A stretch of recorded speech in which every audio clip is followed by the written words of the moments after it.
a topic that has come up in my previous videos several times, but which I don't think I've ever really drilled down into and discussed as its own thing, is player agency. This is something that I sort of hooked onto quite early in my tabletop RPG career. I started sort of figuring this out by context, just picking it up the way that people did things back in the days of 3rd edition. So this is, pre-2004.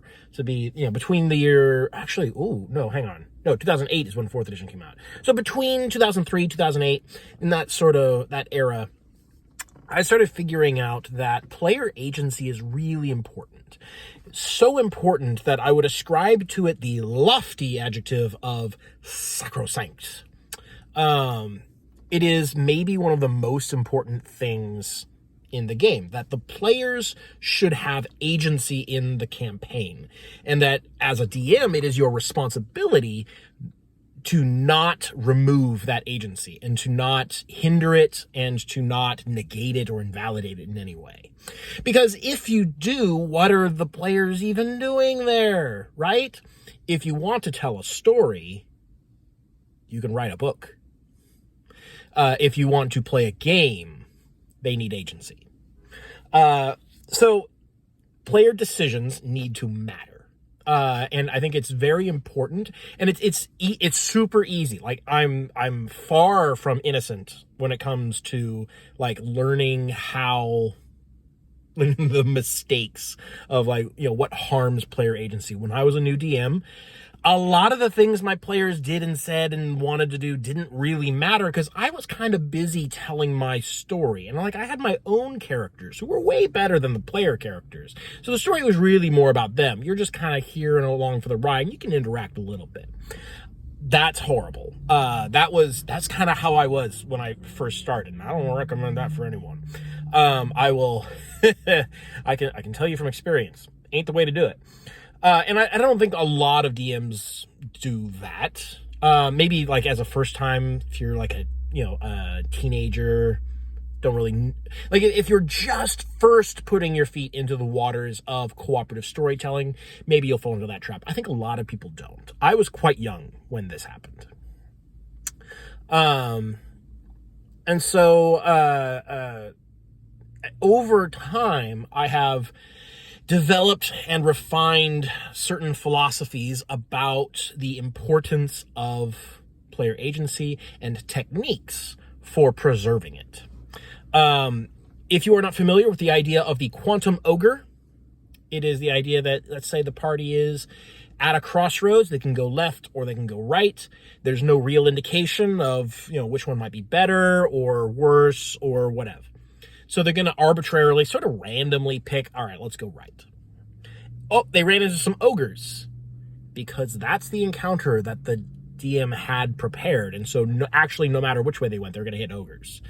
The quantum ogres exist in whatever direction the players go, because that's the encounter the DM had. And so actually, the decision about whether to go left or right didn't matter, which you can kind of tell because there's no indication of which way is better. Or not even better. There was no indication of any difference. It's sort of random, arbitrary, okay, I guess we're gonna go right, I guess, and then the thing that the DM had prepared happens. That's bad. There's no player agency there. The decision that they made didn't matter at all. It was a non-decision. It was fundamentally a lie. The DM said make a choice when actually there was no choice to make. So that's one of the things. You want to avoid quantum ogres. You want to, whenever possible, not only have the player character's choices matter, you want to put aside your own ideas about the way things should be done and encourage the players to come up with their own ways, and to encourage the ways that they do come up with to be successful. I don't always have, in fact, I frequently don't have the same ideas about what constitutes a valid plan that my players do. But it is their plan, and their fun and their ideas for how things should go just as valid as my own. And so most of the time, unless it's really out there, and it kind of also depends on like which specific game we're playing and what's the tone of the campaign. But whenever possible, I want to be able to say, yes, you can do that. Here's how we interface with the rules.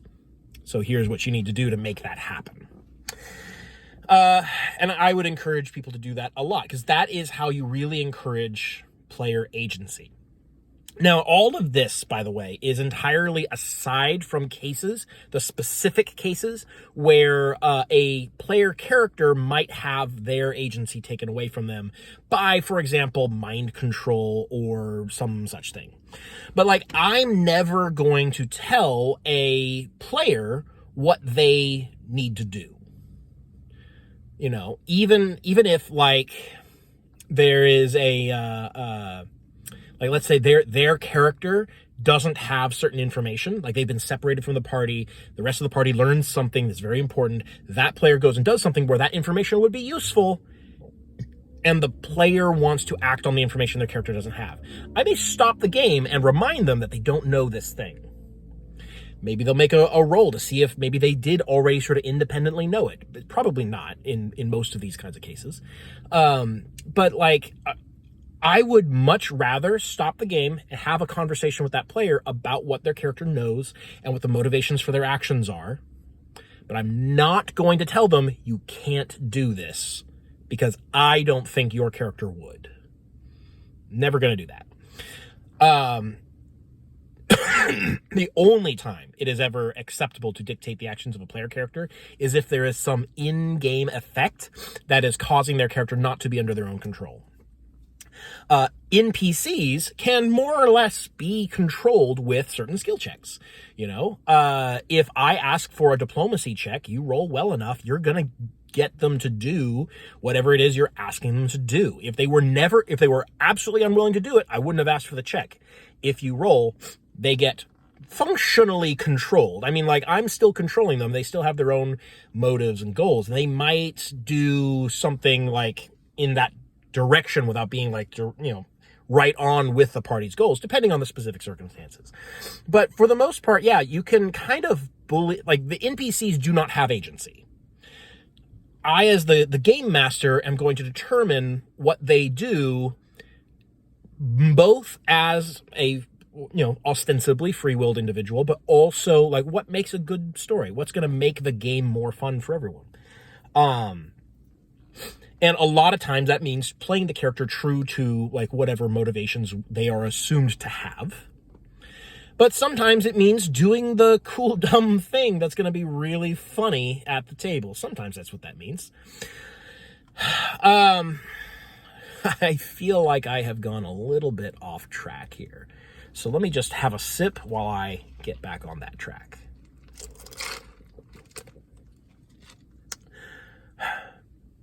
So anyways, player characters are different than the NPCs, fundamentally. Like in ways that go beyond just like statistics and the fact that each of them has an individual player to control them.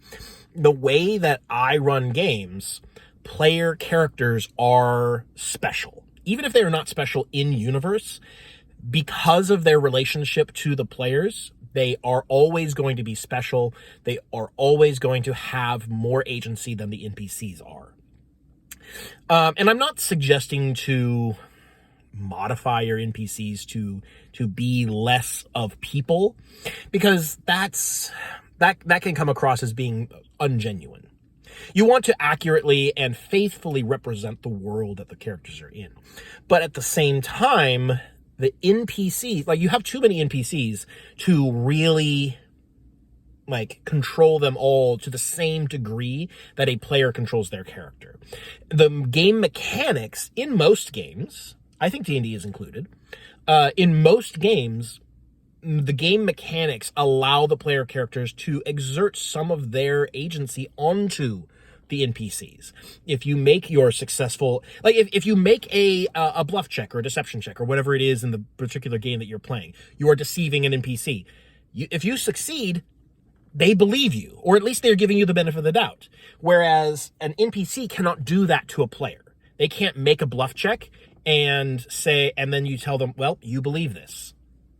because you don't tell the player characters what they believe. They can draw their own conclusions. They just are or are not able to tell if somebody is lying. They like maybe if the bluff check fails, you can catch them out on a logical contradiction, or there's a hole in their story, or maybe they just have a tell or what have you. But if they succeed at the check, you don't get to dictate what the player characters believe. That is always up for the players to decide.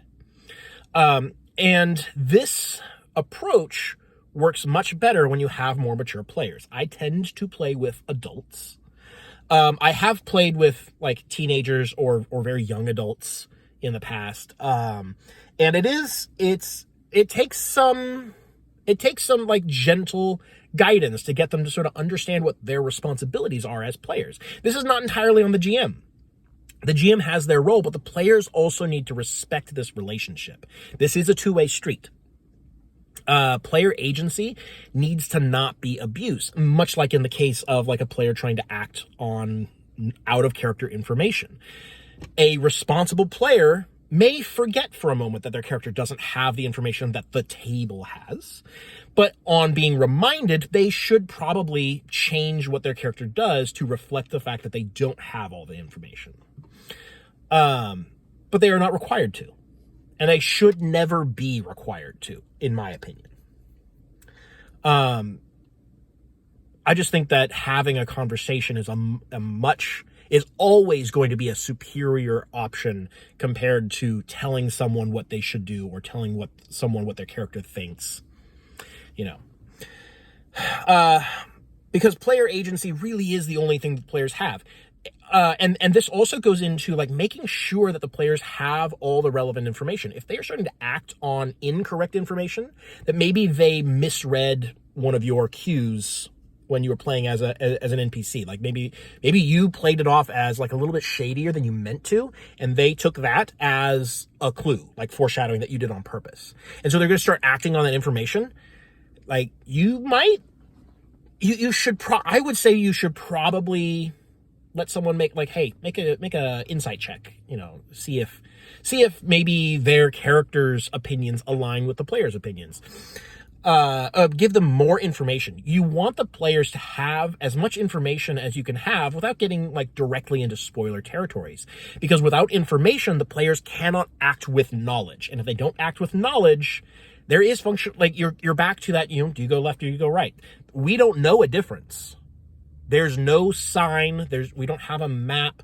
It's just, they are equal but exclusive options, at which point you are making a non-decision. It's functionally random. And if that's the case, it's not player agency. Making decisions without information is not really making decisions. It's flipping a coin.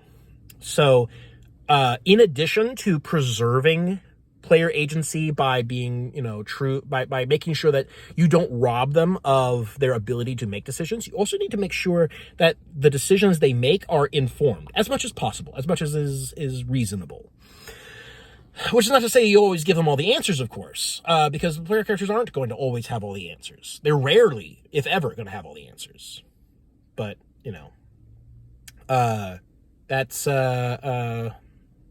that's kind of my take on player agency. And I think my phone might be dying because the screen's going dim. So we're going to cut this a little bit short. But yeah, player agency is one of the most important things in the game, regardless of what game you're playing. And maintaining it is like one of the chiefest responsibilities of the GM. And respecting it and not abusing it is one of the chiefest responsibilities of the players. And that is sort of the basis of the GM-player relationship, that sort of two-way street of respect and the communication that needs to happen to maintain that. Because without player agency, again, what are the players even doing there? You just go write up a story on your computer and it'd be just as good.